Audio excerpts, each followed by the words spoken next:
mana mereka yang belum mendengar Injil. Baik, sebelum kita mulai, kita bawa dalam doa terlebih dahulu. Saya minta kesediaannya Ibu Aling berdoa. Silakan Ibu Aling. Ya, terima kasih Ibu Ana. Mari Bapak Ibu semua, sebelum memulai acara kelas ini, kita berdoa terlebih dahulu. Bapak terima kasih dan puji syukur untuk kesempatan yang sekali lagi telah Bapak berikan kepada kami semua untuk bisa kembali berkumpul di kelas ini, baik yang dalam ruangan ini maupun yang di live YouTube, bisa belajar bersama-sama tentang kebenaran firman.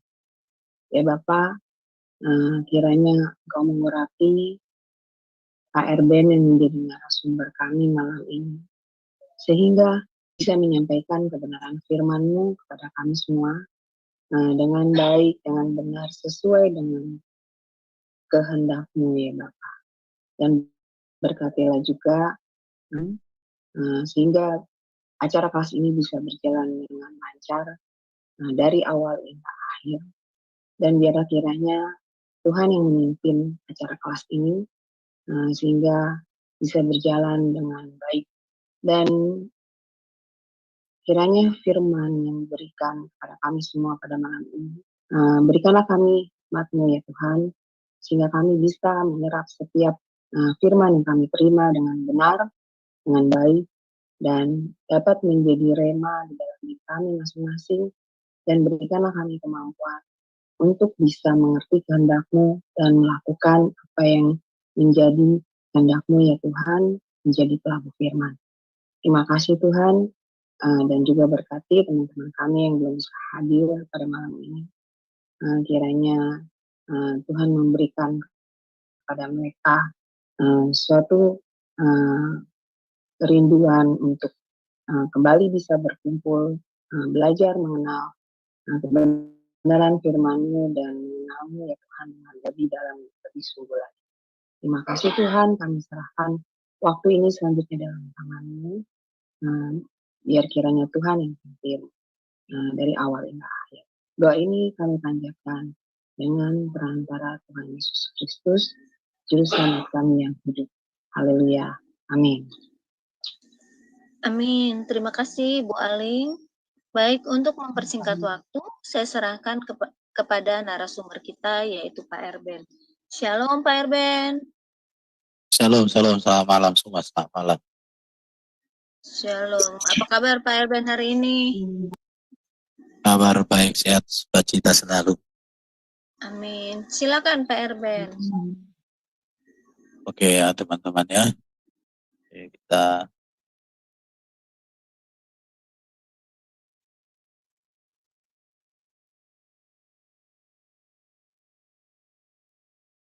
Oke, shalom semua. Berjumpa kembali di kelas belajar kita. Kita sudah ketemu 4 kali ya. Kita sudah bicara 5 kali, ini ke-6. Pada materi ke-6 ini kita akan bicara atau belajar nasib umat manusia sebelum Yesus datang ke dunia. Konteksnya ini dalam Perjanjian Lama. Dan juga akan bahas nanti bagaimana kaitannya dengan mereka-mereka yang belum pernah mendengar Injil. Kalau kita berbicara tentang Yesus secara hakikat kealahan, Yesus sudah ada sebelum dunia ada, karena dia adalah firman. Tetapi kalau kita bicara tentang kemanusiaan Yesus, dia dilahirkan oleh Maria.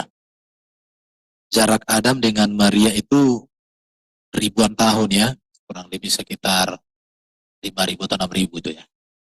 Pokoknya di lebih 5.000-an tahun. Karena dari Musa saja udah jaraknya sekitar 1.500 tahunan. Oke, zaman Yesus.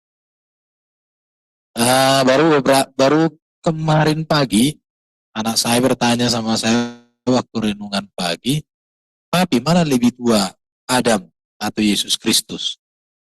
Menarik sekali. Kenapa? Karena saya katakan, manusia pertama Adam, Yesus itu dan semuanya Sampai akhirnya saya harus menjelaskan tentang hakikat keallahan Yesus dan hakikat kemanusiaannya. Baru apa kaitannya dengan Adam, bagaimana Adam diciptakan dari debu tanah, sedangkan Yesus sebelum menjadi manusia dia adalah firman yang olehnya Allah menciptakan debu tanah. Saya ulang-ulang. Ngerti? Ngerti katanya. Saya tanya ulang, saya cross check. Nah, itulah pergumulan. Karena bapaknya mungkin sering didengar karena saya setiap hari dilihat dia bicara Alkitab, didengar-dengar. Sehingga dia bertanya kalau penasaran. Tapi hari ini kita akan bicara tentang nasib sebelum Yesus datang ke dunia. Kemanusiaan Yesus lahir di kisaran tahun 4 atau 5 sebelum Masehi. Sedangkan Adam itu ribuan tahun, 5.000 tahun sebelumnya. Sudah jelas sekali ya. Oleh karena itu maka 5.000 atau 4.000? 4.000. Saya belum cek. Oke. Untuk bicara tentang keselamatan, kemarin kan sudah kita bahas itu. Tentang bagaimana keselamatan. Kenapa kita percaya bahwa Yesus menyelamatkan, diselamatkan dari apa, sudah semua kita bahas sekarang. Kita coba melihat di dalam Alkitab Perjanjian Lama, ini kita perlu tahu ada 3 tokoh yang dipercaya telah ada di surga. Walaupun ada orang mengatakan ini masih di Firdaus ya, belum surganya. Karena untuk orang masuk surga nanti ketika Yesus datang kali yang kedua. Yang pertama itu Henok. Dikatakan Henok di sini dalam Kejadian 5:24. Dan Henok hidup bergaul dengan Allah, lalu ia tidak ada lagi sebab ia telah diangkat oleh Allah. Dalam Ibrani pasal 11 ayat 5 dikatakan, karena iman Henok terangkat supaya ia tidak mengalami kematian dan ia tidak ditemukan karena Allah telah mengangkatnya. Sebab sebelum ia terangkat, ia memperoleh kesaksian bahwa ia berkenan kepada Allah. Jadi kalau dikatakan Henok sudah terangkat dalam keadaan hidup ke langit, atau kalau dikatakan orang ke surga tanda petik, karena ada pemahaman mengatakan itu masih di Firdaus atau satu tempat khusus. Kemudian Elia di sini dikatakan dalam 2 Raja-Raja 2:11, sedang mereka berjalan terus sambil berkata-kata, tiba-tiba datanglah kereta berapi dengan kuda berapi memisahkan keduanya. Lalu naiklah Elia ke surga dalam angin badai. Kalau Elia dikatakan ke surga ya. Tetapi di sini dia dikatakan ada kereta berapi dengan kuda berapi. Seperti apa ini? Kita nggak bisa kita bayangkan karena tidak ada diceritakan. Tapi kalau di film-film kadang kita tonton. Jadi yang pertama Henok, yang kedua Elia, dan kedua hamba Tuhan ini sangat luar biasa ya.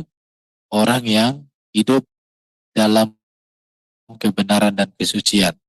Tapi ada juga yang mengatakan dalam Ulangan 34 ayat 6, dan dikuburkannya lah dia di satu lembah di tanah Moab di tentangan Bet Peor, dan tidak ada orang yang tahu kuburnya sampai hari ini.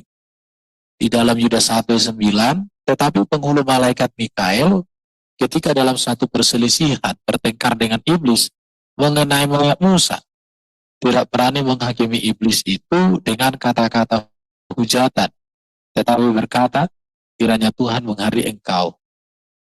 Ada pemahaman yang mengatakan Musa juga sudah diangkat. Dan ini terkonfirmasi ketika Yesus mengalami transfigurasi yang disaksikan oleh murid-murid. Wah, di situ ada Elia dan Musa yang menyaksikan ketika Yesus mengalami kemuliaan saat berdoa. Jadi ini salah satu bukti bahwa hidup kekal dan keselamatan itu sudah ada, bahkan yang membuat kita berkeyakinan dengan pasti bahwa surga atau hidup kekal itu sudah ada dengan kisah 3 orang tersebut. Sekarang bagaimana dengan kenyataan bahwa Henok dan Elia sudah dan Musa telah diangkat ke surga? Bagaimana dengan orang percaya lainnya? Kita tidak menemukan data dengan nasib-nasib dari selain 3 tokoh yang dikatakan di dalam perjanjian lama ini. Yang pasti mereka meninggal. Itu sudah bisa dipastikan bahwa mereka itu meninggal ya. Buktinya sampai sekarang nggak hidup lagi. Perlu diperhatikan bahwa keselamatan itu merupakan tema utama Alkitab dalam seluruh misi. Dan seluruh misi dalam Alkitab, yaitu tujuannya adalah tentang keselamatan ini.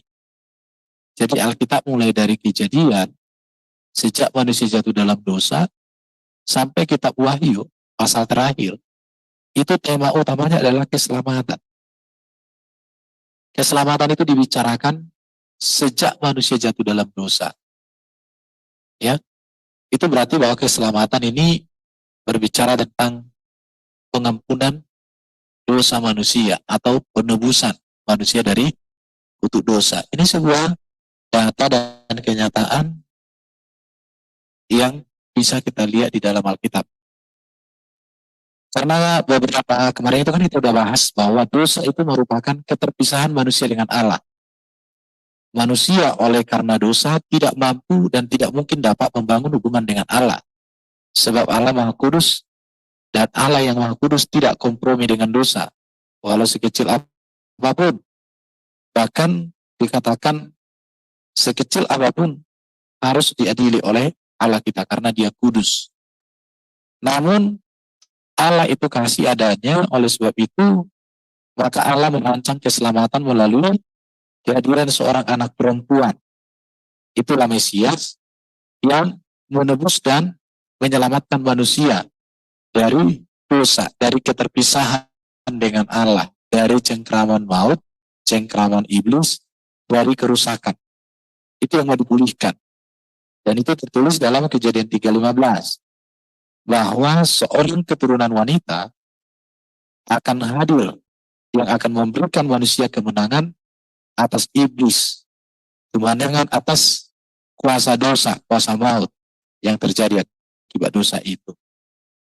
Baru, kalau kita melihat di dalam seluruh perjanjian lama, maka kehadiran Sang Mesias ini merupakan perjanjian kekal dari Allah kepada manusia yang ditandai dengan adanya kurban keselamatan. 3:15 itu janji Allah tentang Mesias.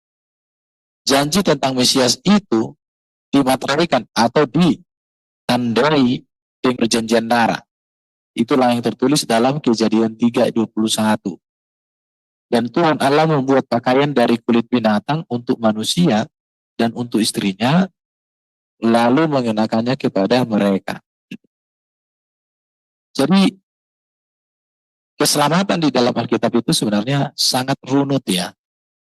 Pewahyuannya itu progresif.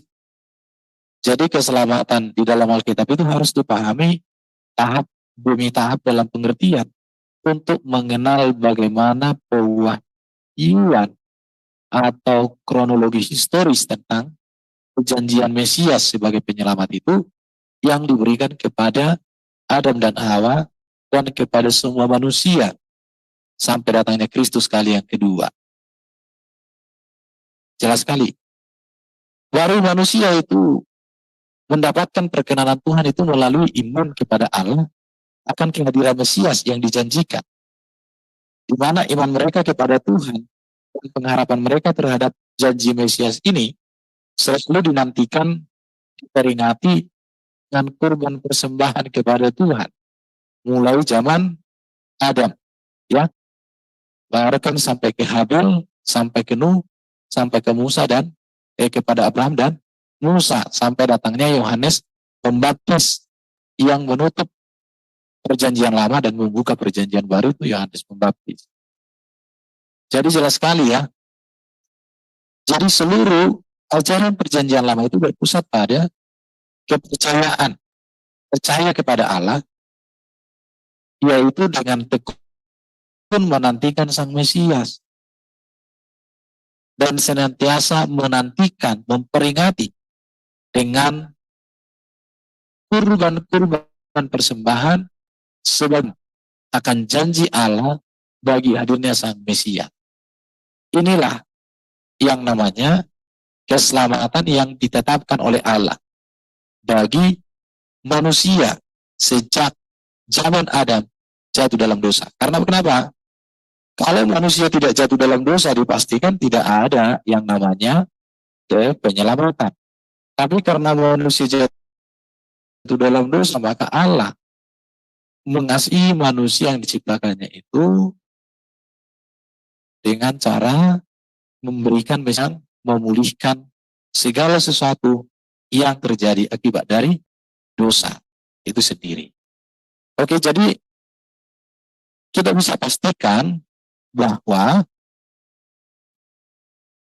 ya bahwa seluruh umat perjanjian lama itu diselamatkan oleh iman. Ya, diselamatkan oleh iman. Ya, diselamatkan oleh iman kepada Tuhan dan berpengharapan akan kedatangan Sang Mesias. Ini harus dicatat, Seluruh umat PL itu diselamatkan oleh iman kepada Tuhan akan pengharapan atau menantian akan datangnya Mesias. Ya, datangnya Mesias, Kejadian 3:15. Serta memperingati dan menantikan dengan adanya kurban sebagai tanda janji penebusan yang telah disempurnakan dalam kedatangan Yesus. Ini bisa kita baca nanti di dalam Ibrani pasal 7:11 sampai dengan pasal 8 ayat 13, kemudian Ibrani pasal 9 ayat 11 sampai dengan pasal 10 ayat 14. Ibrani pasal 7 sampai dengan 9 dan 10, 8 ini berbicara tentang Kristus Yesus datang sebagai Mesias. Mesias artinya kan dia seorang imam juga. Dia adalah seorang imam yang berdasarkan perjanjian keimamatan Melkisedek. Bahkan dia sebagai kurban Paskah, kurban pendamaian yang sempurna. Maka juga berbicara Yesus pengantara antara manusia dengan Allah. Itu jelas sekali. Jadi kita melihat bahwa rancangan keselamatan Allah itu berpusat pada janji Mesias yang digenapi oleh kehadiran Yesus Kristus. Jadi semua umat perjanjian lama itu beriman dan melakukan kurban sesuai ketetapan Tuhan kepada Adam. Itu udah pasti. Pola ini menjadi pola yang diteruskan secara turun-temurun. Mulai ke Habel, sampai ke Nuh, sampai ke Abraham, sampai ke Musa, dan puncaknya Kristus Yesus datang menggenapi dan menyempurnakan seluruh kurban-kurban iman. Jadi iman PL, umat perjanjian lama kepada Allah tentang kedatangan Sang Mesias, semakin jelas kemudian diberitahukan di dalam zaman para nabi. Contoh, Abraham dikatakan di sini, engkau akan menjadi berkat, olehmu semua kaum di muka bumi akan mendapat berkat. Kejadian pasal 12 ayat 2 sampai dengan ayat 3. Ini sangat luar biasa kalau kita melihat ya. Musa seorang nabi dari tengah, dikatakan di sini. Kepada Musa dikatakan, seorang nabi dari tengah-tengahmu, dari antara saudara-saudaramu sama seperti aku, akan dibangkitkan bagimu oleh Tuhan Allahmu. Inilah yang harus kamu percaya. Jelas sekali dikatakan di sini. Dialah yang harus kamu dengarkan, dipercaya. Kemudian kita melihat lagi secara historis ya.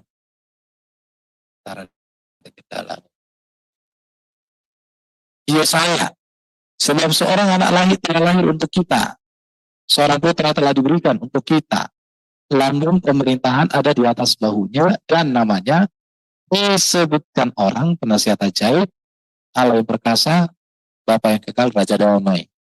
Ini semua berbicara nubuatan tentang Kristus sebagai Mesias.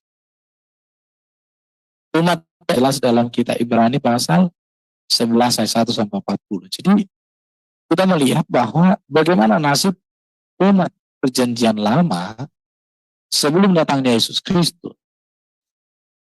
Dari sini kita bisa melihat bahwa keselamatan yang Allah tetapkan bagi manusia sejak adanya manusia jatuh dalam dosa itu adalah berbicara tentang janji Mesias yang mereka. Dan seluruh umat perjanjian lama itu mengharapkan kedatangan Mesias itu dengan mereka membuat atau bertekun mempersembahkan kurban sebagai tanda perjanjian dan tanda peringatan, tanda pengharapan kepada Mesias sebagai penebus yang akan datang. Itu secara ringkas kalau kita mau jelaskan. Jadi mereka, umat perjanjian lama itu menantikan Mesias dengan tekun. Telah dibangkitkan pada saat Yesus menggenapi janji sang Mesias. Kita melihat ya, aku berkata kepadamu sesungguhnya saatnya akan tiba dan sudah tiba, bahwa orang-orang mati akan mendengar suara Anak Allah, dan mereka yang mendengarnya akan hidup.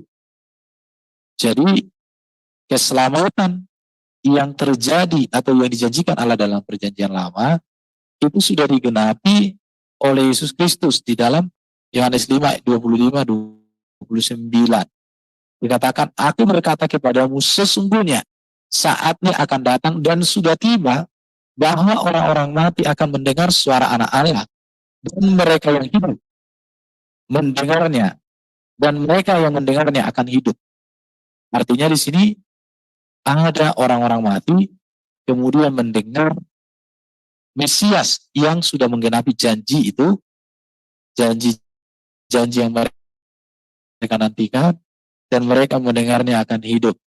Sebab sama seperti Bapa mempunyai hidup dalam demikian juga diberikannya anak mempunyai hidup dalam dirinya sendiri. Dan ia telah memberikan kuasa kepadanya untuk menghakimi. Karena ia adalah anak manusia, artinya Yesus ya. Janganlah kamu heran akan hal itu, sebab saatnya akan tiba bahwa semua orang yang di dalam kuburan akan mendengar suaranya. Dan mereka yang telah berbuat baik akan keluar dan bangkit untuk hidup yang kekal. Tapi mereka yang berbuat jahat akan bangkit untuk dihukum. Nah, jadi jelas bahwa penantian keselamatan dalam perjanjian lama sudah digenapi pada hadirnya Kristus. Namun pendapat atau di dalam pemahaman yang saya temukan dikatakan pada zaman perjanjian lama itu semua ada di alam maut. Tetapi setelah Kristus datang, maka ada yang disebut tempat orang-orang fasik, kemudian ada tempat orang benar, yaitu Firdaus dan Abisos. Di situ. Jadi inilah keadaan kehidupan setelah Kristus datang, bahwa mereka yang menantikan dalam perjanjian lama, maka mereka sudah menerima hal itu di dalam kedatangan Kristus. Maka di dalam pengakuan iman gereja dikatakan Yesus turun ke dalam kerajaan maut. Apa yang dikerjakan oleh Yesus ketika dia turun ke dalam kerajaan maut, maka di sanalah Yesus mendeklarasikan bahwa dialah Mesias yang dinantikan oleh orang untuk masuk Firdaus. Tapi mereka yang tidak menantikan itu dibangkitkan untuk masuk dalam penderitaan. Abisos. Ini hal yang harus kita melihat tentang di dalam karya Kristus Yesus, Sang Firman yang menjadi manusia. Kita melihat ya, jadi mereka umat perjanjian lama yang menantikan Mesias itu telah dibangkitkan juga akan di dalam Matius 27 ayat 51-53. Yesus berseru pula dengan suara nyaring lalu menyerahkan nyawanya.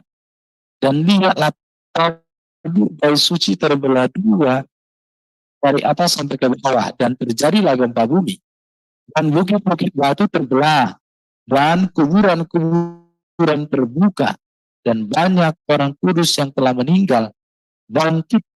Dan sesudah kebangkitan Yesus, mereka pun keluar dari kubur lalu masuk ke kota kudus dan menampakkan diri kepada banyak orang. Saya pernah dengan Zek Cita membahas ayat ini bahwa memang gereja, bahwa peristiwa ini adalah peristiwa yang real. Saya lupa nama bukunya, tapi ada. Itu tulisannya Pak Bang Nur Sena ya, bisa nanti dicari. Dalam 1 Petrus pasal 3, 18-20 dikatakan, sebab untuk segala dosa kita, ia yang benar untuk orang-orang yang tidak benar, supaya ia membawa kita kepada Allah. Ia yang telah dibunuh dalam keadaannya sebagai manusia, tetapi yang telah dibangkitkan menurut roh. Dan di dalam roh itu, ia pergi memberitakan Injil. Pemberitaan Injil di sini tidak dimaknai bahwa masuk ke dunia orang mati untuk menginjili, kemudian orang bertobat, bukan.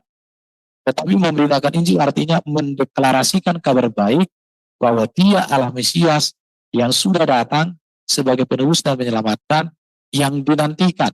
Sekaligus Dia Allah Mesias, penyelamat yang dijanjikan oleh Bapa di surga, tapi mereka tolak. Itu yang dideklarasikan. Memberitakan Injil kepada roh-roh yang di dalam penjara, yaitu kepada roh-roh mereka yang dahulu pada waktu Nuh tidak taat kepada Allah. Ketika Allah Nuh sedang mempersiapkan bahtera, di mana hanya sedikit, yaitu 8 orang yang diselamatkan oleh air bah itu. Jadi kita melihat memang bahwa kalau Allah berjanji akan datangnya Mesias sebagai penebus dan penyelamat umat manusia sejak Adam dan Hawa jatuh dalam dosa, itu sudah terlihat. Kenapa? Karena Kristus sudah berkarya, sudah menyatakan dengan karyanya. Kita lihat ya, Yohanes 5 ayat 25-29, kemudian di dalam Matius 27 ayat 51-53, dan juga 1 Petrus pasal 3 ayat 8 sampai dengan ayat 20. Ini dia. Jadi umat perjanjian lama yang menantikan Mesias sudah menerima pengharapan mereka ketika Kristus menyatakan karya. Dia turun ke dalam kerajaan maut melalui kematian. Dan dia sudah memberikan kehidupan itu melalui kebangkitannya. Luar biasa. Oke, kita lihat. Jadi kita katakan bahwa konsep keselamatan dalam hidup manusia mulai zaman Adam sampai zaman Kristus datang kali yang kedua hanya satu. Jadi keselamatan itu hanya satu. Kenapa satu? Karena zaman sebelum Yesus datang sebagai manusia, seluruh umat sebelum Yesus diselamat Yesus itu selamat oleh iman kepada Tuhan, yaitu pengharapan akan kedatangan Mesias serta mengingatnya dengan kurban persembahan sebagai tanda atau pengharapan akan janji penebusan. Itu zaman sebelum Yesus. Sedangkan zaman Yesus sampai akhir zaman, jelas dikatakan percaya kepada Allah dan menerima Mesias yang telah datang sebagai gantikan. Tapi kalau di sini itu baru mengharapkan, ya. Kalau di sini di perjanjian baru kita tinggal menerima. Tapi kalau di sini itu berpengharapan, ya. Jadi di sini berpengharapan kurban. Jadi kurban itu adalah pengharapan kepercayaan kepada Allah akan datang Mesias. Tapi di zaman Yesus ini sudah berbicara tentang menerima. Jadi seluruh kehendak Allah, rencana Allah telah sempurna dinyatakan dalam pribadi Yesus Kristus. Jadi kita selamat karena menerima Yesus Kristus. Umat PL selamat karena menantikan Yesus Kristus sebagai Mesias. Oke. Makanya dikatakan Kisah Para Rasul ya, 4 ayat 12, dan keselamatan tidak ada di dalam siapapun juga selain di dalam Yesus. Sebab di bawah kolong langit ini tidak ada nama lain yang diberikan kepada manusia yang olehnya kita dapat diselamatkan. Ini sebuah data yang sangat menunjukkan betapa luar biasanya karya Allah bagi kita yang dinyatakan di dalam Yesus Kristus.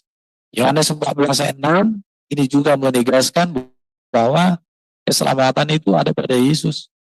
Kata Yesus, "Akulah jalan dan kebenaran dan hidup. Tidak ada seorang pun yang datang kepada Bapa kalau tidak melalui aku." Ini sangat jelas penjelasan ini ya. Oke, kita mau lihat sekarang bagaimana dengan mereka yang hidup setelah Yesus datang ke dunia ini, tetapi mereka tidak pernah mendengar Yesus. Kalau tadi mereka yang belum berjumpa dengan Yesus, karena Yesus belum datang sebagai manusia, tapi mereka masih menantikan penantian mereka yang dinyatakan dengan adanya kurban pengharapan itu sudah terjadi. Sekarang bagaimana dengan mereka? Yesus sudah datang, tapi mereka belum pernah mendengar tentang Yesus.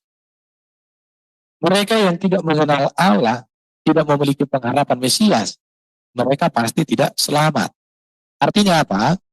Dalam zaman yang lampau, Allah membiarkan semua bangsa menuruti jalannya masing-masing. Namun, ia bukan tidak menyatakan diri dengan berbagai-bagai kebajikan, yaitu dengan menurunkan hujan dari langit dan dengan memberikan musim-musim subur bagi kamu. Ia memuaskan hatimu dengan makanan dan kegembiraan. Artinya di sini apa?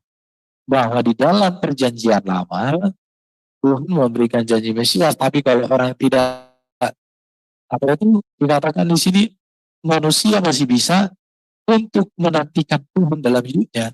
Kalau dia menyadari siapa dia dan dia rindu untuk mengenal Sang Pencipta di dalam batinnya.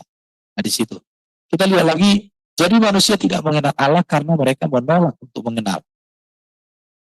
Jadi mereka menolak. Mazmur 19 ayat 1 sampai 4 dikatakan, langit menceritakan kemuliaan Allah dan cakrawala memberitakan kerjaan tangannya. Hari meneruskan berita itu kepada hari dan malam menyampaikan pengetahuan itu kepada malam. Tidak ada berita dan tidak ada kata. Suara mereka tidak terdengar, tetapi gema mereka terpencar ke seluruh dunia, sampai ke ujung bumi.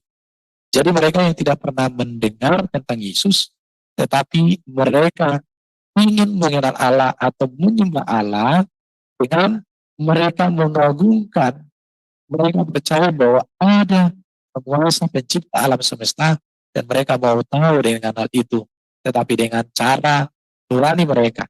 Dan mereka tidak menggantikan Allah dengan membuat Allah-Allah lain, tidak menjadikan ciptaan itu sebagai Allah, tetapi mereka tahu bahwa ada sosok pribadi yang luar biasa melalui pewahyuan umum itu, maka keselamatan mereka dinilai berdasarkan hati nurani mereka itu sendiri.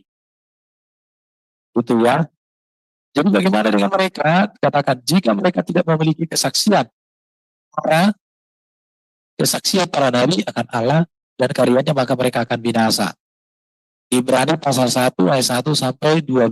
Berarti setelah pada zaman dahulu Allah berulang kali dan dalam berbagai cara berbicara kepada nenek moyang kita dengan perantaraan nabi-nabi, maka pada zaman akhir ini ia telah berbicara kepada kita dengan perantaraan anaknya yang telah ia tetapkan sebagai yang berhak menerima segala yang ada. Artinya apa? Kalau tadi mereka melalui pewahyuan umum, hati nurani mereka. Tetapi sekarang itu berdasarkan kalau tidak ada kesaksian para nabi bagi mereka. Tapi kalau orang sudah menerima kesaksian para nabi, mereka menolak Yesus, maka mereka tidak selamat. Kenapa? Karena mereka sudah diberitakan. Artinya menolak berita ya. Jadi manusia yang tidak mengenal Allah karena hati yang bugil terhadap kebenaran itu tidak akan selamat. Karena apa yang dapat mereka ketahui tentang Allah nyata bagi mereka, sebab Allah telah menyatakannya kepada mereka. Sebab apa yang tidak nampak mereka tidak dapat berdalih. Sebab sekalipun mereka mengenal Allah, mereka tidak memuliakan Dia sebagai Allah atau mengucap ulang. Artinya di sini bahwa karya keselamatan sudah Allah nyatakan sejak jatuh dalam dosa. Tetapi manusia tidak memberikan hatinya untuk percaya pada Tuhan, itu yang tidak selamat. Jadi ada namanya keselamatan berdasarkan hati nurani yang terus untuk mengenal Allah sekalipun tidak ada yang memberitakan bahwa mereka ada di dalam batin mereka ya. Oke, Jadi mereka tidak mengenal Allah karena mereka dilahirkan juga oleh orang tua yang tidak mengenal Allah. Ini juga menjadi masalah. Jadi keselamatan itu bisa karena tidak diwariskan iman itu kepada generasi. Nanti saya coba bikin gambarnya ya. Mereka tidak mengenal Allah dan belum ada orang yang memberitakan Yesus. Bagaimana nasib mereka? Maka sekiranya seperti ini. Mereka tidak mengenal Allah karena mereka dilahirkan oleh orang tua yang tidak mengenal Allah. Jangan ada padamu Allah lain di hadapanku, jangan membuat dan seterusnya. Jangan sujud menyembah kepadanya atau beribadah kepadanya. Artinya apa di sini? Orang tua yang tidak mengenal Allah, maka dia, apalagi dia membenci Allah yang benar, menolak Allah yang benar, maka dia akan mewariskan iman sebagai penentang Allah yang benar. Makanya harus mengerikan sekali ya. Aku Tuhan Allahmu adalah Allah yang cemburu, yang membalaskan kesalahan bapa kepada anak-anaknya, kepada keturunan ketiga, kepada keturunan dari orang-orang yang membenci aku. Tetapi aku menunjukkan kasih setia kepada beribu-ribu orang, yaitu mereka yang mengasihi aku dan yang berpegang pada perintahku. Artinya apa? Orang tua harus mewariskan iman. Bisa bapaknya masuk surga, anaknya masuk neraka. Kenapa? Karena iman atau menolak untuk percaya. Oke, jadi selamat dan tidak selamat itu bisa karena tidak mengenal Allah atau menolak untuk mengenal, atau dilahirkan orang tua yang tidak mengenal Allah. Contoh ya, saya buat gambarannya gini. Di dalam dunia ini kan, bentar, saya ganti. Nah, rencana Allah itu manusia hidup kekal. Tetapi kenyataannya manusia ada yang kematian kekal, ada yang hidup kekal. Mengapa manusia mati kekal? Karena ini menolak untuk mengenal Allah, menolak untuk menyembah Allah. Tapi ini menerima karena percaya kepada janji Mesias atau menerima Yesus. Namun, orang yang ada dua tidak mengenal Allah, tapi bisa melahirkan keturunan mengenal Allah. Tapi bisa juga melahirkan keturunan tidak mengenal Allah. Kenapa? Karena ada pemberitaan Injil. Jadi orang dari sini memberitakan Injil ke sini. Ini namanya bisa. Atau dia bisa mengalami, dia punya kesadaran dari pewahyuan umum. Dia penasaran dan dia ingin mengenal Tuhan. Tapi di sini, karena dia mewariskan dosa yang sama atau kejahatan yang sama dari nenek moyang. Nah, di sini ya baru ini juga, tetapi sama ini anak orang tua yang hidup kekal bisa juga seperti ini terulang. Gambar yang di atas terulang, ya. Jadi di sini kita sekarang tugas kita adalah mari kita memberitakan Injil. Kalau berada di dalam kematian kekal, maka yang dapat menolong mereka adalah kita yang sudah memiliki hidup kekal harus memberitakan Injil. Itu ya. Termasuklah di sini orang-orang yang sudah pernah mendengar Injil tapi mengeraskan hati. Atau mereka yang disesatkan. Contoh, mereka orang tua yang sudah disesatkan nabi palsu. Kemudian mereka disesatkan nabi palsu. Ya mati kekal lah ini. Jadi ada faktor. Ya. Intinya di sini keselamatan hanya ada pada Yesus. Kalau memang belum pernah mendengar Yesus, maka perhitungannya adalah hati nurani. Tetapi bagaimana hati nurani seseorang, maka kita cross check apakah hati nuraninya percaya kepada Tuhan, sudah menentang Tuhan. Oke, jadi manusia tanpa Yesus, tanpa Injil pasti binasa. Karena itu gereja harus berbuat. Roma pasal ayat 13-15. Sebab barang siapa yang berseru kepada nama Tuhan akan diselamatkan. Tapi pertanyaannya, bagaimana mereka dapat berseru jika mereka tidak percaya? Bagaimana mereka dapat percaya jika mereka tidak mendengar Dia? Jadi tugasnya di sini ada. Bagaimana mereka mendengar tentang Dia jika tidak ada yang memberitakan? Bagaimana mereka memberitakan jika tidak ada yang diutus? Seperti ada tertulis betapa indahnya kedatangan mereka yang membawa kabar baik. Jadi intinya adalah keselamatan hanya ada pada karya Allah, yaitu melalui janji kedatangan Mesias sebagai penebus. Siapapun dia, umat perjanjian lama, kalau dia hidup dalam hati nurani yang menantikan Mesias, walaupun dia tidak menerima mendengar Mesias, Dia sudah menantikan itu dan sudah diselesaikan oleh Kristus.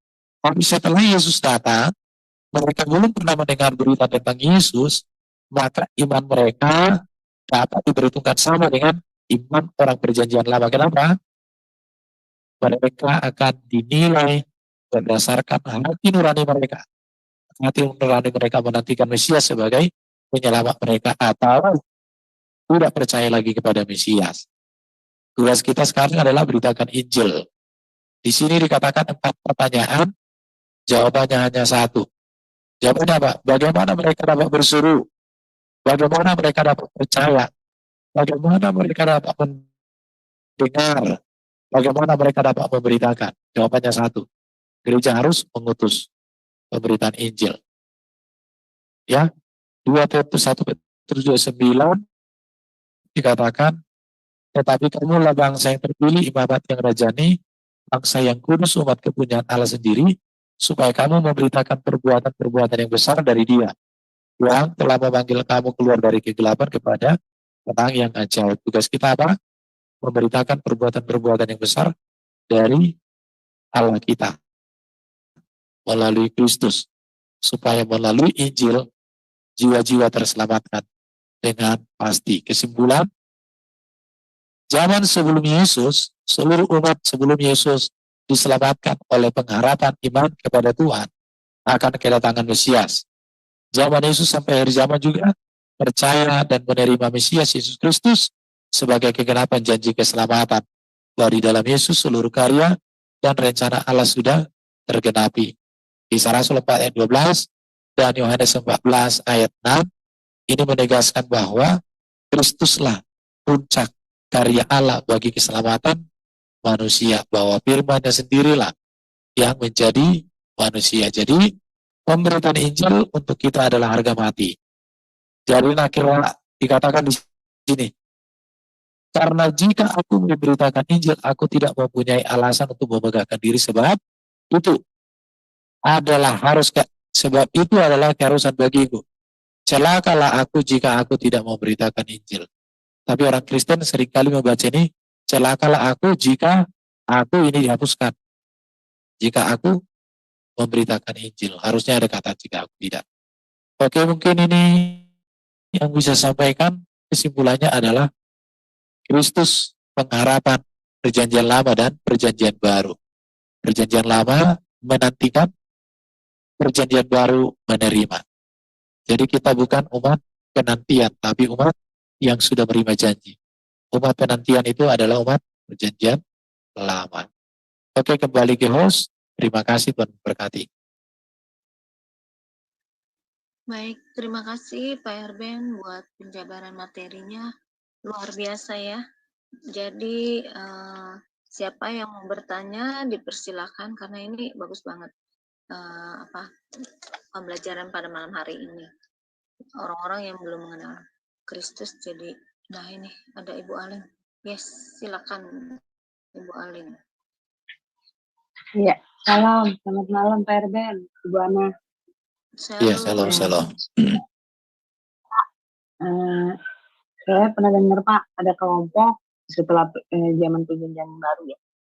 Jadi kelompok ini dia percaya adanya Tuhan, tapi dia tidak memiliki agama.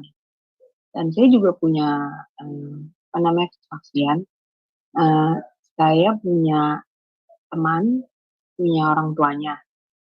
Dia tidak bukan beragama Kristen, tetapi dia percaya kepada Alkitab gitu. Dia sering baca gitu Pak. Itu kalau kayak gitu gimana ya Pak?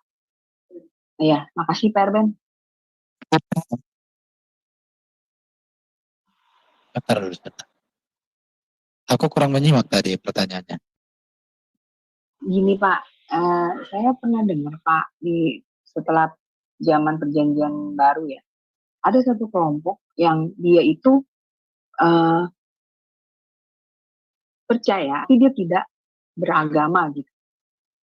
Nah, saya juga pernah punya kesaksian, teman saya punya orang tua gitu, maksudnya neneknya gitu. Nah, itu neneknya itu dia bukan beragama Kristen, tapi dia percaya kepada Injil, dia sering baca gitu Pak. Nah itu bagaimana Pak? Kalau seperti itu. Ya, makasih Pak Erben. Oke ya, jadi emang ini kan studi kasus ya. Kita harus tahu dulu. Saya juga gini aja, aku ceritakan pengalamanku. Saya pernah ketemu dengan salah satu agama suku di Tanah Batak. Tapi dia menurut saya alirannya unik. Mereka percaya kepada Allah yang menciptakan langit dan bumi. Bahkan mereka percaya ada Allah yang menderita untuk mereka. Tapi ada Allah yang di langit. Tapi ada juga Allah yang di dalam diri. Kayak Roh Kudus gitu ya. Mereka percaya kepada Allah pencipta alam semesta. Kalau secara etika hidup mereka benar baik. Mereka nggak menyembah pohon, mereka nggak menyembah matahari, nggak menyembah gunung, nggak menyembah mata air, dan lain sebagainya. Tapi mereka punya komunitas. Yang menurut saya unik. Mereka nggak percaya perdukunan juga, nggak mereka percaya setan juga, mereka nggak percaya roh-roh jahat. Nah di situ. Jadi saya katakan inilah, dan mereka menantikan itu loh. Kalau bahasa Bataknya itu debatana manusia bagi Allah yang menderita untuk mereka, itu yang mereka nantikan. Tapi mereka menjadi tidak percaya Yesus karena apa? Karena kehidupan orang Kristen itu tidak menjadi cerminan buat mereka. Mereka katakan bahwa dewata yang menderita itu, Allah yang menderita untuk mereka itu, waktu saya diskusi itu, yaitu Yesus di kalian. Kalau di kami ya Bu, itulah yang kami nantikan, itu aja. Jadi kasusnya sama seperti itu. Jadi kalau ibaratnya ibu sekarang ini gini ya, makanya di sini kita perlu namanya kontekstualisasi Injil. Kalau pernah kita baca, ada Injil di dalam budaya. Tetapi Injil yang ada di dalam budaya itu samar-samar. Makanya Yesus datang untuk mempertegas itu. Disinilah yang dibutuhkan kita untuk menjelaskan Injil itu kepada mereka. Supaya mereka jangan menjadi umat yang di dalam penantian menerima, mendapatkan pengharapan itu. Makanya kita beritakan. Jadi untuk studi kasusnya kan kita harus melihat dulu kepercayaan mereka. Apakah mereka menantikan Mesias Sang Penebus atau mereka sudah membuat Allah sendiri? Karena banyak juga agama suku yang membuat Allah sendiri. Ada yang menyembah gunung-gunung, ada yang menyembah jimat-jimat, dan lain sebagainya. Nah, di situ. Tapi membuat Allah sendiri itu yang ini studi kasus, studi kasus. Iya, seperti itu. Jadi bagaimana? Jadi Pak, apakah orang ini, maksudnya kayak teman saya itu, dia selamat Pak ya? Karena dia nggak dibaptis Pak gitu, maksudnya nggak menerima baptisan gitu kan dari karena dia memang tidak memilih beragama Kristen gitu, tapi artinya gini, makanya ya harus didorong, karena gini, kalau dia sudah tahu tentang kebenaran Kristus tapi dia sengaja untuk menolak itu, ya dia bisa bahaya lah saya katakan, karena dia kan sengaja. Ya kalau dia sudah percaya kepada Yesus Kristus kan, iya, karena dia kan sudah tahu, iya, karena dia sudah tahu kan, artinya dia sengaja untuk menolak. Ya karena keselamatan itu kan bukan karena tahu, tapi keselamatan itu karena percaya. Percaya berarti menyerahkan diri kan. Iya. Iya, apalagi dia udah membaca Injil itu ya Pak, dia rajin membaca Injil itu ya Pak. Iya, karena iman itu kan bukan hanya tahu, justru kalau orang tahu tapi tidak percaya, itu kan namanya kan apa itu? Justru itu dihukum. Ibaratnya kita melanggar hukum kan, itu pelanggaran namanya. Justru hukuman itu lebih berat. Karena kita sengaja untuk tidak percaya kan. Berarti Pak, kalau misalnya menemukan orang-orang seperti itu, harusnya kita yang mengerti kebenaran Injil, ya kita bimbing dia ya Pak. Ayo Ibu, Harus, iya harus. Ya, Pak. Artinya jangan hanya bicara baptisan, tapi perkenalkan dulu Yesus dengan bagus. Dia udah mengerti. Ya. Kalau udah percaya Yesus harus melangkah. Menjadi percaya Yesus kan nggak mesti harus beragama Kristen ya. Tapi kalau dibaptis itu kan bukan bicara agama.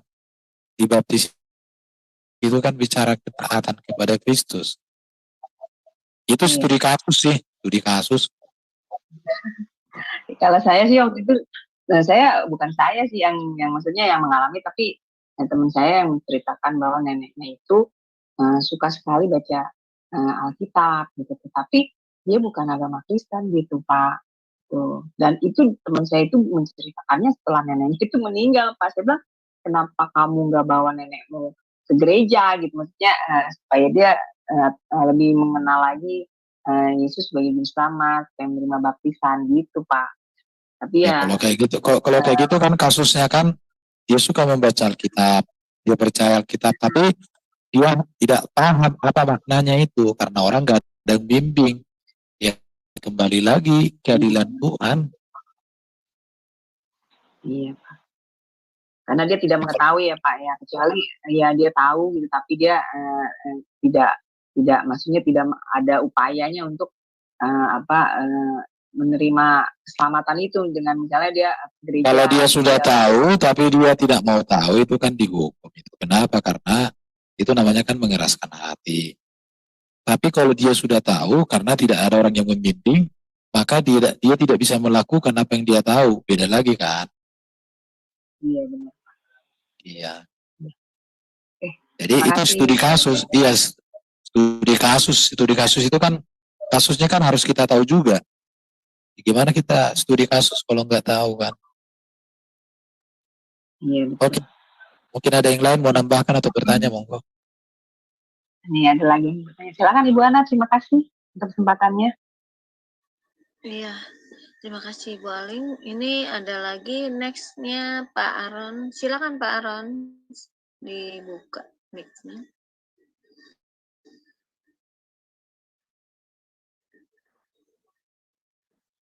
Monitor Pak Aron.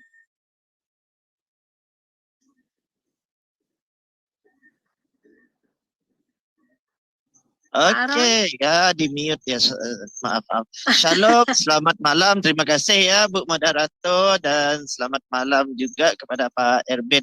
Wah, sangat luar biasa topik malam ini. Kalau karya keselamatan ini kan tentang keselamatan, wah saya jadi apa ya, excited gitu. Karena itu adalah topik yang antara saya suka itu. Jadi dalam topik ini saya ada beberapa pertanyaan. Gak apa-apa ya Pak Erben? Jadi saya tertarik dengan poin Pak Erben tadi tentang hati naluri ya kan, di mana apa ya, tentang karya keselamatan atau anugerah keselamatan, di mana Tuhan itu menggunakan hati naluri seseorang gitu kan. Jadi dalam pertanyaan saya itu ada satu ayat ya Pak, di dalam Roma pasal 3 itu Tuhan mengatakan seperti ini. Aku menegakkan hati siapa yang aku ingin tegakkan, dan aku lembutkan hati kepada orang yang aku ingin lembutkan. Itu di dalam Roma, di dalam Roma pasal 3. Nanti saya coba cari ayatnya itu. Soalan. Cari dulu Pak. Oke, entah ya Pak. Saya coba cari, gak lama ini Roma pasal 3 Pak. Entah ya Pak. 3.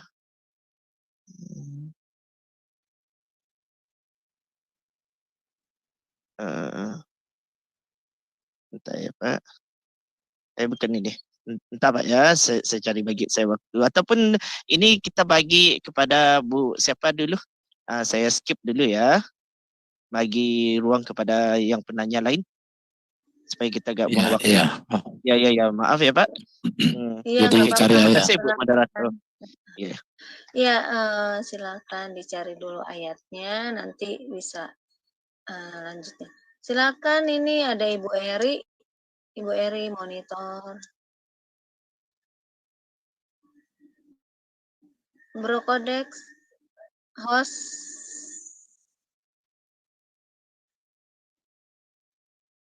Bro Kodex, monitor. Ya. Ibu Eri mau bertanya.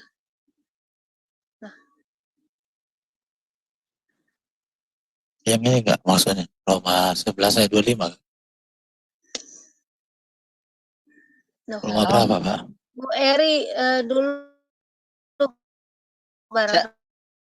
Ben, Iya, salam Bu, salam. Pak kedengeran ya Pak? Sinyal saya soalnya nggak bagus. Jelas. Ya, Pak, saya tertarik sama yang tadi di Ulangan 18 ayat 15 ya Pak. Tentang pernyataan Musa bahwa seorang nabi dari tengah-tengahmu, dari antara saudara-saudaramu sama seperti aku, itu akan menolakmu oleh Tuhan Allahmu, dialah yang harus kamu dengarkan. Kan kita tahu juga ya Pak, saya percaya kalau pernyataan ini ditunjukkan kepada Yesus Kristus Sang Mesias. Tetapi ada pihak-pihak agama lain pun merasa atau meyakini akan nabi mungkin bagi mereka gitu. Untuk meyakinkan nggak Pak? Untuk meyakinkannya kalau Musa itu, ini Musa ya Pak, perkataan Musa kan ya Pak, di Ulangan. Iya. Nah kita tahu Musa itu kan dari keturunan bangsa Israel ya Pak. Nah untuk menyatakan membuktikan kepada mereka ya bahwa pernyataan Musa ini hanya ditunjukkan kepada nubuatan nanti Kristus yang akan datang gitu Pak. Oh iya, itu nggak ada hubungan dengan ini ya. Nggak ada hubungan ya, dengan orang-orang seberang itu ya. Iya. Ya, kenapa nggak ada hubungan? Karena Musa itu suku Israel. Yang seberang itu nggak ada hubungan dengan saya.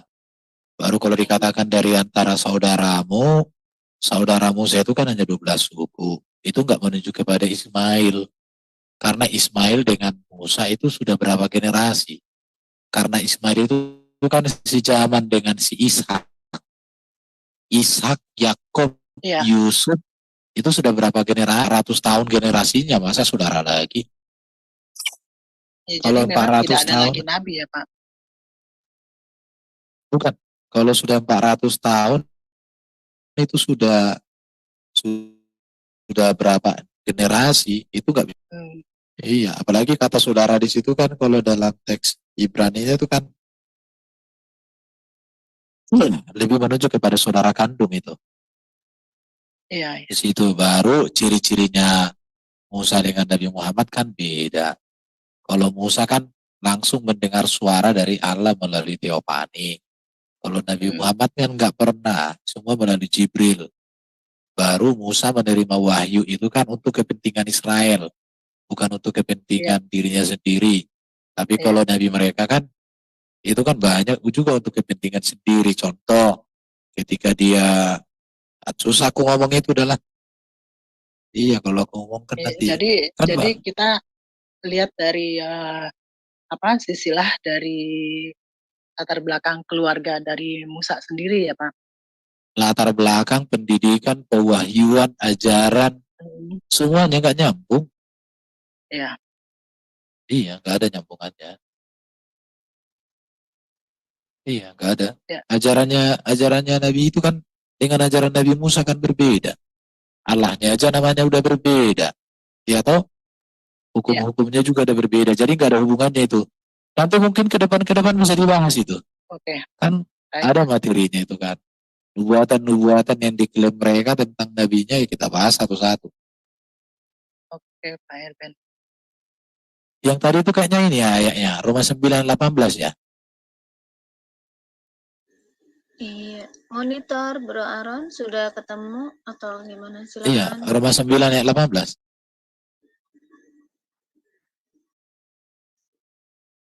Betul itu ya. Bro Aaron.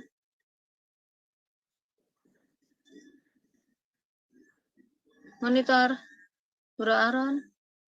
Oh, masih cari kali Pak. Iya, Roma 9 ayat 18 itu. Masih di mute mungkin. Oh iya, masih di mute ya. Oh ya, maaf saya di mute tadi. Oke. Ya, benar Pak. Roma 9 ayat 18, benar. Jadi saya ingin bertanya tentang hal itu sih, karena dikatakan kalau hati naluri, jadi ada orang dia melebihi, tetapi ada sebahagian orang itu dia menegakkan hati. Karena itu di dalam referensi Roma 9 ayat 18. Itu pertanyaan pertama saya ya Pak. Dan terus pertanyaan kedua, saya tertarik Satu-satu aja, Pak. dengan... Satu-satu aja, Pak. Oh, Nanti oke. kita, iya satu-satu kan enak. Oke, siap Pak. Kalau Yeah. banyak-banyak nanti gak ketampung, Pak. Oke. Ini Roma 9. Ya, Roma 9. Ya.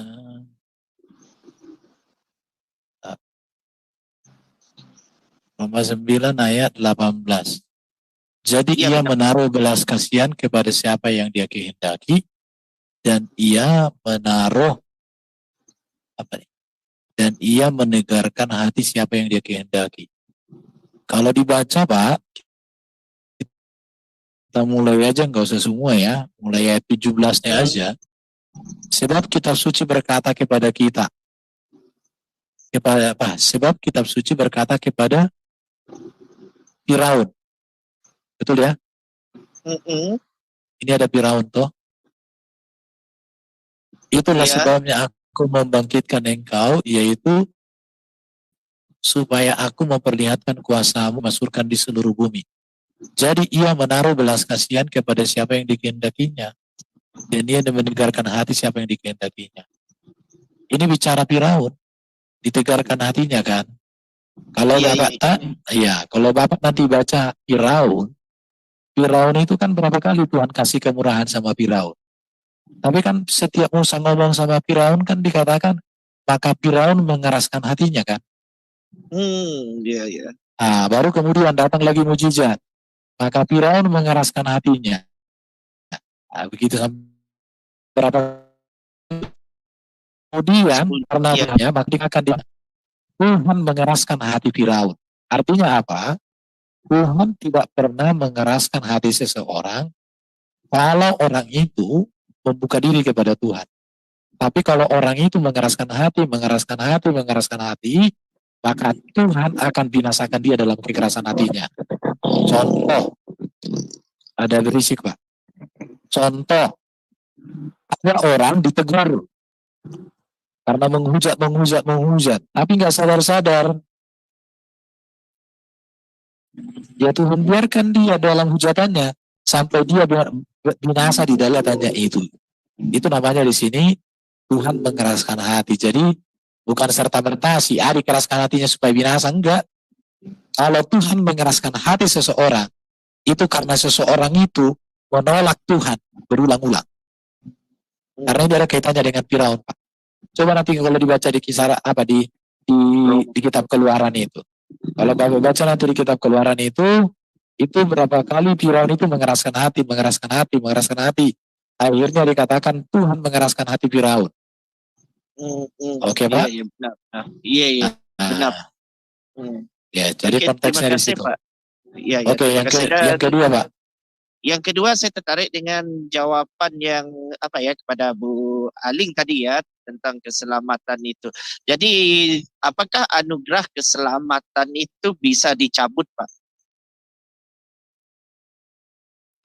Ataupun bisa ditarik balik, Pak, yang pada awalnya itu menerima Yesus, nanti di akhirnya itu gak menerima Yesus itu? Oke, jadi gini Pak, yang ditetapkan Allah bukan manusianya si A si B yang selamat, bukan. Yang ditetapkan Allah itu adalah jalan keselamatannya yang tidak akan pernah berubah. Jadi keselamatan di dalam Yesus itu sudah termaterai. Itulah janji Allah yang tidak akan pernah berubah.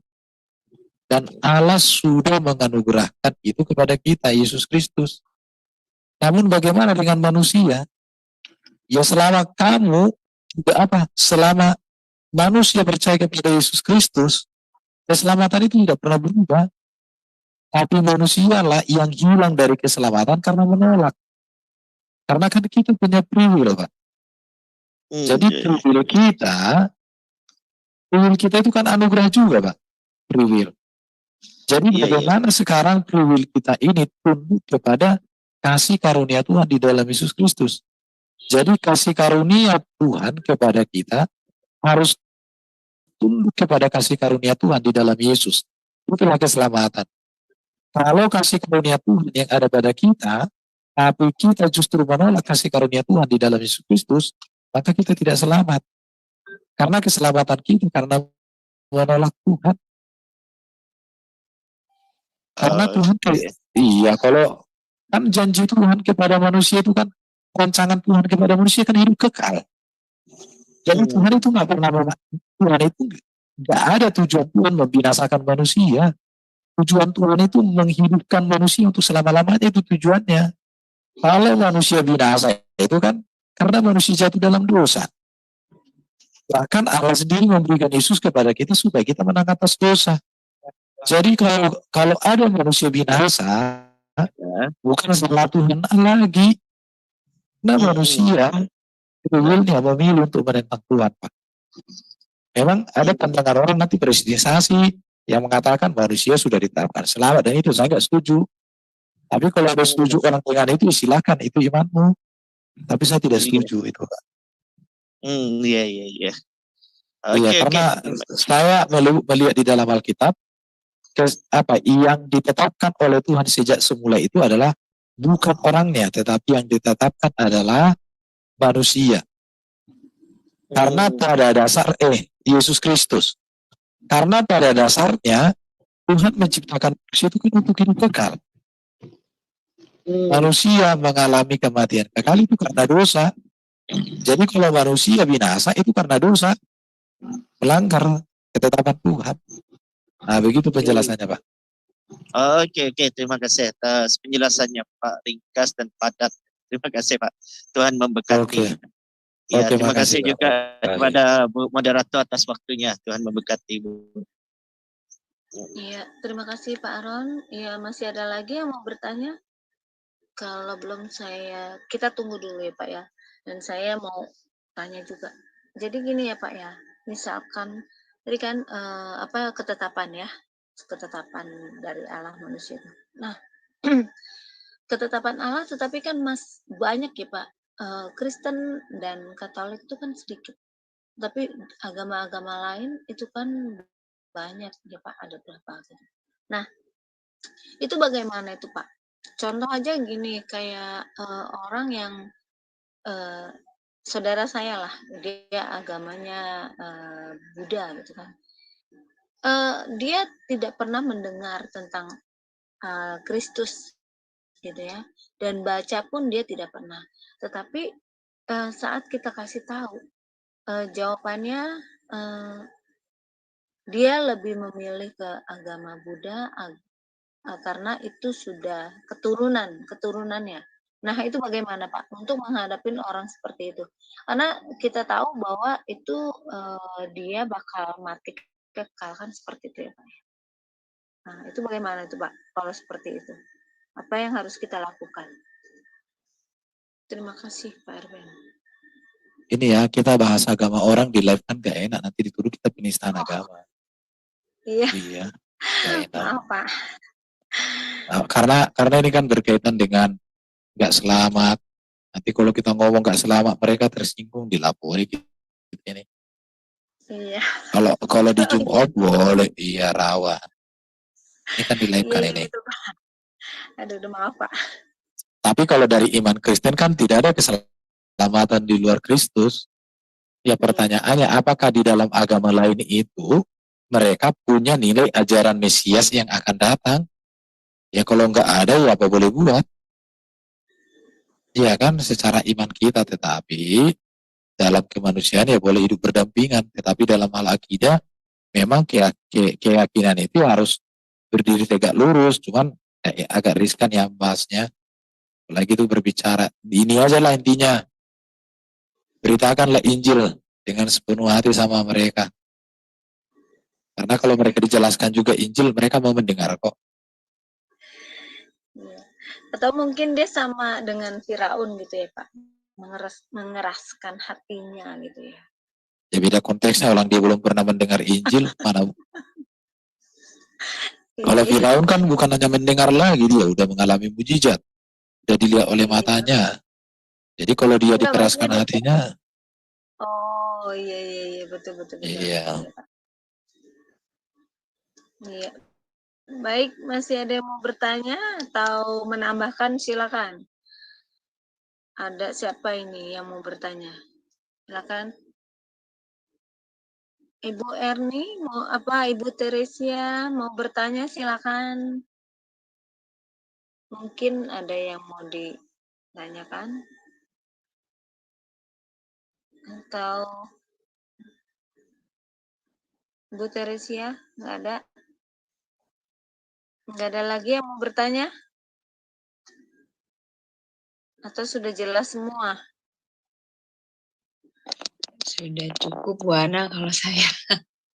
Iya, terima kasih. Iya, baik. Karena semuanya sudah paham ya penjelasannya Pak Erben.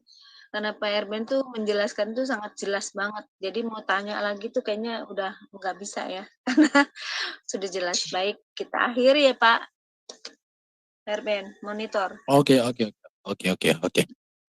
Baik, kita akhiri. Tapi sebelumnya saya akan membacakan channel-channel yang menyiarkan pembelajaran kita ini ya, yaitu Sema Adonai, Ferdinand Warhana, Watimena, Garnet Sidan, Agus Kurnia Facebook, Antara Channel, King Alexander, Ana Chandra, dan Erben Channel. Jangan lupa yang belum subscribe, silakan ya, like and comment. Pak Erben juga ada channelnya loh, itu pengajarannya itu banyak. Nanti kita kasih tahu ya channelnya Pak Erben ya Pak ya, supaya di subscribe ya. Pak Erben channelnya banyak pengajaran. Baik, terima kasih Pak Erben buat Makasih Bu, pembelajaran sama-sama. hari ini. Saya percaya semua yang mendengar di Zoom ini dan yang di live Facebook dan YouTube terberkati. Baik, kita akhiri dengan doa. Pak Erben berdoa atau Pimpin aja Bu, nggak apa-apa, langsung Ibu aja. Langsung aja pimpin, ya nggak apa-apa. Ya, baik, kita tutup dengan doa. Bapa di surga, kami mengucap syukur karena pada malam hari ini, di mana kami belajar tentang kebenaran firman-Mu yang dibawakan oleh Pak Erben, itu menjadi berkat buat kami. Terima kasih Bapak, buat teman-teman kami juga yang belum bisa hadir pada malam hari ini. Saya percaya bahwa di lain waktu mereka akan hadir. Dan saya juga percaya Bapak, bagi mereka yang mendengarkan pembelajaran ini, terberkati juga. Terpujilah nama-Mu Bapa di bumi seperti di surga. Berkati juga channel-channel yang menyiarkan pembelajaran kami, juga berkati juga Pak Erben dan pelayanannya. Juga teman-teman kami yang berada di Zoom ini, Kau berkati mereka semua ya Bapak. Terima kasih Bapak, terima kasih buat kebaikan-Mu ya Bapak. Sebentar kami akan berpisah satu sama yang lain. Engkau mau berkati kami pada malam hari ini, sehingga bisa besok pagi bisa bangun dengan badan segar dan bisa kembali aktivitas. Terpujilah nama Bapa. Doa ini saya peraskan hanya dalam nama Yesus. Haleluya. Amin. Terima kasih Pak Erben, dan jangan lupa teman-teman minggu depan Terima kasih semua. Shalom. Terima kasih. Pak Erben di hari Minggu jam 9 malam. Ya, shalom semuanya. Shalom, terima kasih Bu Ana. Terima kasih Pak Erben. Terima kasih juga Bu Terima kasih semua. Monitor. Odek, terima kasih untuk pelayanannya. Operator yang lain, berkati. Selamat istirahat.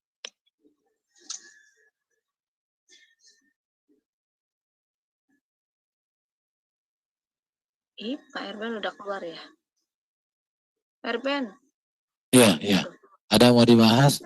Channelnya Pak Erben boleh di-share ya kalau itu ya. Jadi semua bisa tahu ya. nanti dicari aja. Oke ya. Ini aku live di TikTok sebenarnya, tapi udah izin tadi. Oke teman-teman, izin pamit ya semua. Tuhan berkati. Iya, terima kasih Pak Erben. Tuhan Yesus berkati. Oke.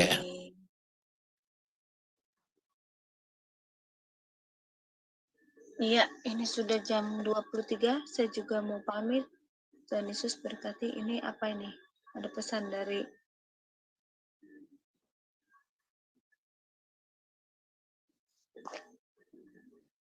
siap.